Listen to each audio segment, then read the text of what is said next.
السلام علیکم۔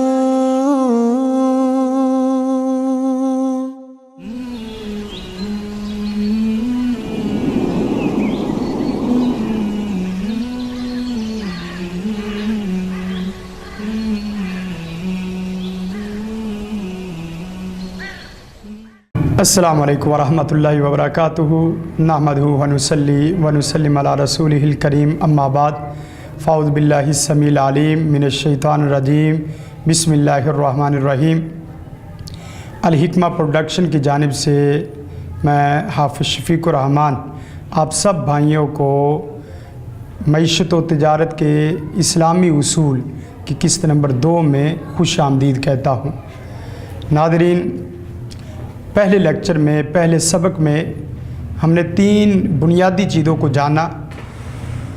معیشت و تجارت میں جو سب سے اہم پوائنٹ ہیں، سب سے پہلی بات کہ چیز خریدتے وقت یا فروخت کرتے وقت اس کی حیثیت کو جان لو کہ آیا کہ وہ چیز حلال ہے یا حرام ہے، جائز ہے یا ناجائز ہے۔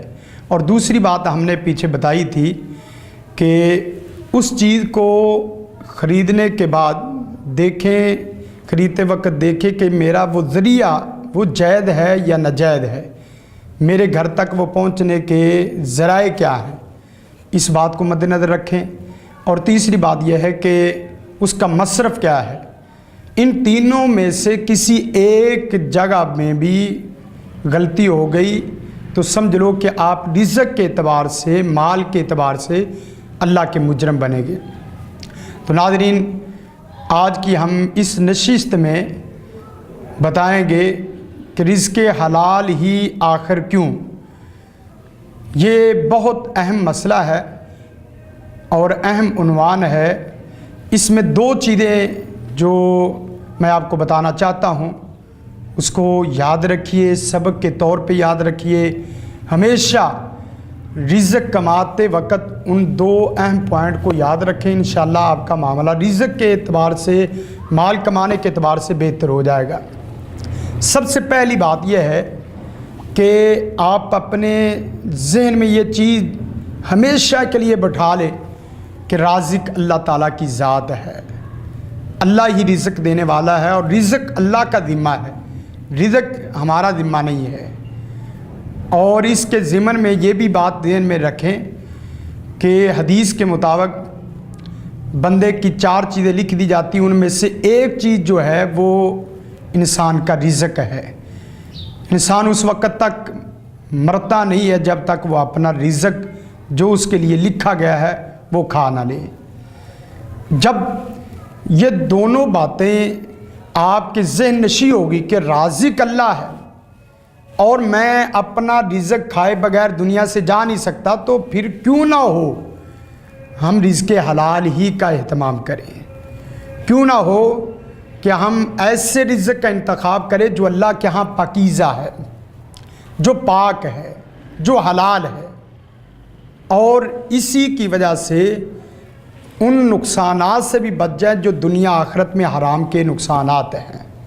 اور آپ ویسے بھی آپ جانتے ہیں، ان باتوں کو سمجھتے ہیں کہ رزق یہ کسی کی عزت کا سبب نہیں ہے۔ اس رزق بعض دفعہ چھوٹے سے آدمی کے پاس بہت ہوتا ہے، مال بعض دفعہ جو ہے ناچنے اور گانے والوں کے پاس بہت زیادہ ہے، اور اسی طرح بعض دفعہ ہم دیکھتے ہیں اور کہتے ہیں بھائی فلاں آدمی بہت چھوٹا تھا لیکن کیا اور کہاں تک وہ پہنچ گیا ہے۔ تو چھوٹی سی اور تھوڑی سی محنت کرنے سے آدمی اچھا مالدار بن سکتا ہے۔ اور ویسے بھی محاورہ بھی ہے اور حدیث بھی ہے، نبی صلی اللہ علیہ وسلم کی حدیث ہے کہ جس وقت آدمی دنیا کی ہرس اور اس کا لالچ چھوڑ دے، یہ دنیا آپ کے پیچھے ذلیل و خوار ہو کر آئے گی۔ جو دنیا کو جتنی توجہ زیادہ دیتا ہے، دنیا اس سے اسی قدر زیادہ بھاگتی ہے۔ اور اس کے ضمن میں ایک بات یہ بھی یاد رکھیں، دنیا کماتے وقت، رزق کماتے وقت، مال کماتے وقت آپ کے ذہن میں یہ بات رہے کہ دنیا کا مال میری ضرورت ہے، میرا مقصد حیات نہیں ہے۔ دنیا میں نے اتنی کمانی ہے جتنی کہ میری ضرورت ہے، اور مقصد حیات نہ بنائیں اس کے ضمن میں اللہ تعالیٰ جتنا بھی آپ کو مال دے دے، یہ کوئی چیز مذاق والی نہیں ہے، نقصان دہ نہیں ہے، آ جائے تو کوئی حرج نہیں ہے۔ اور اسی طرح یہ بات بھی آپ اپنے ذہن میں بٹھائیں کہ دنیا میں مال اس طریقے سے کماؤ، حلال کماؤ، اور اتنا کماؤ، اتنی دنیا اکٹھی کرو کہ جس کا حساب دینا آپ کے لیے آسان ہو۔ نبی صلی اللہ علیہ وسلم کا فرمان ہے، آپ صلی اللہ علیہ وسلم نے فرمایا کہ آدمی سے چند ایک سوال کیے جائیں گے، اور ان میں سے ایک سوال یہ ہے کہ اس نے مال کہاں سے اخذ کیا، کہاں سے لیا، اور اس کو کہاں خرچ کیا۔ یہ بات ذہن میں رہے۔ اب پہلی بات جو میں نے آپ کو بتائی کہ اللہ ہی رازق ہے، قرآن مجید میں اللہ تعالیٰ فرماتے ہیں ان اللہ هو الرزاق ذو القوۃ المتین، اللہ تعالیٰ خود ہی رازق ہے اور بڑی قوت والا اور زبردست ہے۔ اب یہاں بھی جملہ اسمیہ کے طور پر کوئی عربی گرامر سمجھتا ہو کہ اللہ اب بھی رزق دے رہا ہے، پہلے بھی رزق دے رہا تھا، اور آئندہ بھی اللہ ہی رزق دینے والا ہے۔ اور قرآن مجید کی ایک دوسری آیت وَمَا مِن دَابَّةٍ فِي الْأَرْضِ إِلَّا عَلَى اللَّهِ رِزْقُهَا، کہ جتنی بھی جاندار چیزیں ہیں، کوئی بھی چلنے والی، رینگ کے چلنے والی، 4 ٹانگوں پہ چلنے والی، 2 ٹانگوں پہ چلنے والی چیز مخلوق ہے، اس کا رزق اللہ ہی کے ذمے ہے۔ ایک واقعہ یاد آیا، وہ ایک صاحب سنانے لگے، واقعہ بہرحال ترغیب و ترہیب کے باب میں بہت ہی مفید تر ہے، یہ کوئی حدیث نہیں ہے جس کا کوئی حوالہ اس طرح دیا جائے۔ ایک صاحب وہ بتانے لگے کہ قافلہ نکل رہا تھا چوروں کا، وہ جس وقت چوری کے لیے گئے تو راستے میں انہوں نے پڑاؤ ڈالا، تو ایک ان کا بڑا سرگنا، جو بڑا ان کا سردار تھا، ان کا لیڈر تھا، وہ جاگ رہا تھا، لیٹنے کے بعد دیکھا اس نے کہ ایک کوا آتا ہے اور کوئی چیز پھینک کے چلا جاتا ہے۔ اب یہ اس کے لیے بڑا پریشان کن معاملہ تھا، دیکھ رہا تھا منظر۔ آخر کار اس نے دیکھا کہ ایک درخت ہے، اور درخت کے اندر ایک سوراخ ہے، اور سوراخ کے اندر ایک نبینا سانپ ہے، اور وہ سانپ تھوڑا سا منہ کھولتا ہے، وہ کوا ایک دانہ پھینکتا ہے اور وہ اس کو نگل جاتا ہے۔ بڑی دیر یہ منظر دیکھتا رہا، آخر کار اس نے اپنے دوستوں کو بلایا، کہنے لگے بھئی ادھر آؤ، ساتھیوں کو بلایا، کہنے لگے بتاؤ میں ایک آپ سے سوال کرنا چاہتا ہوں۔ سوال یہ ہے کہ کبھی میری زندگی میں کوئی ایسی مثال نہیں آئی، آپ بتاؤ آپ کی زندگی میں کبھی کوئی اس طرح کی صورت ہے، کوئی ایسا واقعہ کہ سانپ بھی نبینا اور کوے کی دوستی کا کوئی معنی بنتا ہے؟ کبھی آپ نے دیکھی یہ چیز؟ کہنے لگے کبھی نہیں۔ کہنے لگے بھائی بس۔ کہنے لگے کیا؟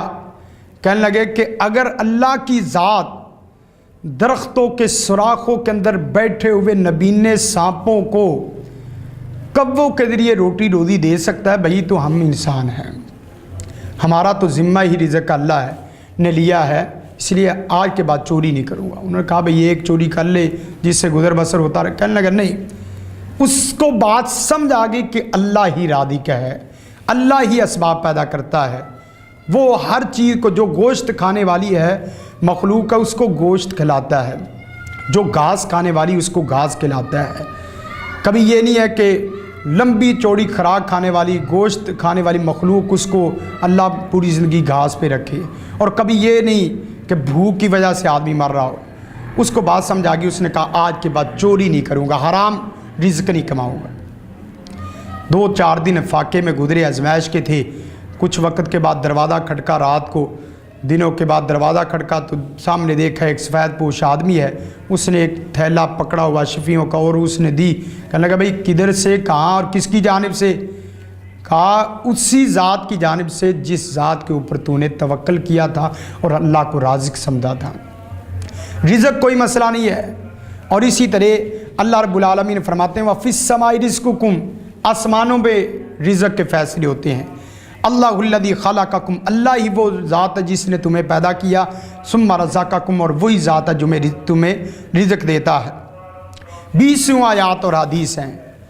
اور دوسری بات یہ یاد رکھیں جب اللہ ہی رازق ہے اور جتنا رزق لکھا ہوا اس کے کھائے بغیر مرنا نہیں ہے، تو پھر کیوں آرام کی طرف جائیں؟ ہم کیوں ایسی چیز کی طرف جائیں، ایسے اسباب اختیار کریں، ناجائز طریقوں کو اپنائیں کہ جن طریقوں کو اپنانے سے ہماری دنیا بھی تباہ ہوتی ہو اور ہماری آخرت بھی تباہ ہوتی ہو، اور اس کے دنیا میں بھی نقصانات اور آخرت میں بھی نقصانات۔ سب سے پہلا نقصان یہ ہے جو مسلمان ہونے کے ناطے بہت ہی انتہائی توجہ طلب بات ہے، وہ یہ کہ مسلمان کبھی کبھار تو صبح دوپہر سپہر شام بچپن میں جوانی میں بڑھاپے میں کوئی عبادت کے کچھ تو لمحات اپنی عبادت میں گزارتا ہے کہ نہیں؟ اللہ رب العالمین نے فرمایا، نبی صلی اللہ علیہ وسلم کی حدیث ہے، آپ صلی اللہ علیہ وسلم نے فرمایا کہ جو بندہ حرام کماتا ہے، حرام کھاتا ہے، حرام سے پہنتا ہے، وہ اللہ کے حضور کبھی بھولا بلایا اس طرح آ بھی جاتا ہے، مانگتا ہے، یا ربی کہتا ہے، یا اللہ میرا فلاں مسئلہ، میری فلاں بیماری، میرا فلاں مسئلہ اس کو حل فرما۔ اللہ تعالیٰ فرماتے ہیں کہ بندے تیرا کھانا حرام، تیرا پینا حرام، تیرا پہننا حرام، سب کچھ حرام، تو کیوں کر آپ کی دعا کو قبول کیا جائے؟ تو سب سے پہلا نقصان یہ ہوتا ہے کہ آپ کی عبادات سرے سے ہی ختم ہو جاتی ہیں۔ اور ویسے بھی عبادات کی قبولیت کی بنیادی شرائط میں ایک شرط یہ ہے، جس طرح عقیدہ صحیح ہو عبادت کرنے والے کا اور سنت کے مطابق ہو، اخلاص کے ساتھ، اور چوتھی شرط وہ یہ ہے کہ آدمی رزق حلال کا اہتمام کرتا ہو۔ جس آدمی کا رزق حلال نہیں ہے اس کی اللہ عبادت قبول نہیں کرتا۔ یہ پہلا نقصان ہوتا ہے۔ اور دوسرا بڑا نقصان یہ ہے کہ نبی صلی اللہ علیہ وسلم نے فرمایا، حدیث ہے کہ حرام خور جہنمی ہے۔ حرام خور جو حرام سے پلنے والا جسم ہے، نبی صلی اللہ علیہ وسلم نے فرمایا لا يدخل الجنت لحمہ، وہ گوشت، وہ لوتھڑا، وہ جسم جنت میں کبھی جائے گا ہی نہیں جو حرام مال سے پلا ہو۔ کانت النار اولا، آگ اس کے لیے زیادہ حقدار ہے کہ آگ اس کو لقمہ بنائے۔ کس قدر خطرناک حدیث ہے، کس قدر ہمارے لیے سبق آموز حدیث ہے کہ حرام سے پلنے والا، آپ دیکھیں ہم وہ حرام چاہے چوری کی وجہ سے ہو، حرام چاہے رشوت کی وجہ سے ہو، حرام چاہے سود کی وجہ سے ہو، حرام چاہے کسی اور ذرائع دھوکہ دے کے فراڈ کر کے آدمی مال کمائے۔ اور اسی طرح تیسرا اس کا نقصان یہ ہے کہ نبی صلی اللہ علیہ وسلم نے فرمایا کہ اس کی اللہ تعالیٰ کوئی بھی چیز اس کی قبول نہیں کرتا۔ لا يقبل اللہ الا الطیب، اللہ تعالیٰ پاکیزہ چیزوں کو، پاکیزہ دعاؤں کو، پاکیزہ عبادات کو وہ قبول کرتا ہے، اس لیے کہ اللہ تعالیٰ بھی پاکیزہ ہے اور پاکیزہ چیزوں کو پسند کرتا ہے۔ اب ایک آدمی اس نے پاکیزہ رزق کھایا ہی نہیں ہے تو کیوں کر اس کی عبادت قبول ہوگی؟ اس کے ساتھ ساتھ نبی صلی اللہ علیہ وسلم نے حرام سے بچنے کے لیے یہ نہیں کہا کہ حرام سے جو ہے حرام کھاؤ نہیں، بلکہ نبی صلی اللہ علیہ وسلم کی اس حدیث سے یہ چیز ہمیں سبق کے طور پہ ملتی ہے، الحلال بین والحرام بین، حلال بھی واضح ہے اور حرام بھی واضح ہے، اور اس کا بہترین طریقہ کار بچنے کا یہ ہے نبی صلی اللہ علیہ وسلم کا فرمان فمن اتقى الشبہات، جو آدمی شبہات والی چیزوں سے بچ جائے تحقیق اس نے اپنے دین کو اور اپنے دین کو اس نے محفوظ کر لیا، بچا لیا۔ اور ویسے بھی قرآن مجید کی آیت ہے، نبی صلی اللہ علیہ وسلم کے فرامین بھی ہیں، قرآن مجید کی یہ آیت بالخصوص یاد رکھیں، لا تاکلوا اموالکم بینکم بالباطل، ناجائز طریقے سے مال کو مت کھاؤ۔ ناجائز طریقے جتنے ہیں وہ سارے کے سارے اس میں آ جاتے ہیں، چوری کرنا، مال غصب کرنا، خرید و فروخت میں دھوکہ فریب سے کام لینا، ڈاکہ زنی، سودی لین دین، امانت میں خیانت، جوے بازی اور حرام چیزوں کی تجارت وغیرہ، باطل چیزوں میں تمام چیزیں آ جاتی ہیں۔ تو خدا را ہمیشہ جب بھی صبح سویرے نکلو تو حلال رزق کمانے کی نیت سے نکلو اور حلال کھاؤ، خود بھی حلال کھاؤ اور بچوں کو بھی حلال کھلاؤ۔ جو آدمی مستجاب الدعوات بننا چاہتا ہے، مستجاب الدعوات کے لیے لمبی چوڑی عبادتوں کی ضرورت نہیں ہے، اس کے لیے ایک نسخہ وہ آپ کو دے رہا ہوں، وہ نسخہ آپ اختیار کر لیں، اللہ تعالیٰ آپ کی ہر دعا قبول کرے گا انشاءاللہ العزیز۔ وہ کیا ہے؟ جو آدمی رزق حلال کا اہتمام کرتا ہے، اللہ تعالیٰ اس کو مستجاب الدعوات بنا دیتا ہے۔ رزق حلال اور ساتھ ساتھ جو نماز روزہ اور اخلاق ہے، تو ہمیشہ رزق حلال کھائیے، رزق حلال کمائیے، اس لیے کہ رزق حلال دنیا میں بھی آپ کے لیے بھلائی اور برکات کا سبب بنتا ہے، اور آخرت میں بھی آپ کی نجات کا سبب بنے گا۔ بصورت دیگر جس آدمی نے حرام رزق سے اپنے آپ کو پالا اور اسی طرح اپنی تربیت کی، اپنے بڑے بڑے محلات وہ بنائے، تو اس کا حساب دینا بارکیف مشکل ہو جائے گا۔ اللہ تعالیٰ ہمیں رزق حلال کھانے کی توفیق عطا فرمائے اور حلال ذرائع اختیار کرنے کی توفیق عطا فرمائے، اور رزق حلال کے لیے ہمیشہ اپنے دربار میں دعائیں کرنے کی توفیق عطا فرمائے۔ رزق حلال کی جو بہترین دعائیں ہیں اس کو یاد رکھیے۔ سب سے پہلی حدیث دعا نبی صلی اللہ علیہ وسلم کا فرمان، اللہم انا نسألک علما نافعا وعملا متقبلا ورزقا حلالا طیبا۔ یہ دعا بار بار کرتے رہیں۔ اسی طرح اللہم اکفینی بحلالک عن حرامک واغننی بفضلک عمن سواک۔ اسی طرح تیسری دعا، اللہم بارک لنا فیما اعطیت، یا اللہ جو بھی تو نے دیا ہے اس میں برکت عطا فرما، وقنا شر ما قضیت۔ اس کے ساتھ اللہم ارزقنا وانت خیر الرازقین واللہ خیر الرازقین، ان اللہ هو الرزاق ذو القوة المتین وتعز من تشاء وتذل من تشاء بیدک الخیر۔ اس طرح کی اور بھی دیگر دعائیں جو رزق کے حصول کے لیے، رزق کمانے کے لیے، رزق کی برکات کو باقی رکھنے کے لیے، اور رزق کی وجہ سے سکون اور امن پانے کے لیے یہ دعائیں انتہائی مفید تر ہیں۔ قرضے دار ہو تو اس کے لیے بھی اللہ بحلالی کا ان حرامی کا واغننی بفضل کا من سواک، یہ بہت ہی انتہائی جامع اور زبردست قسم کی دعا ہے۔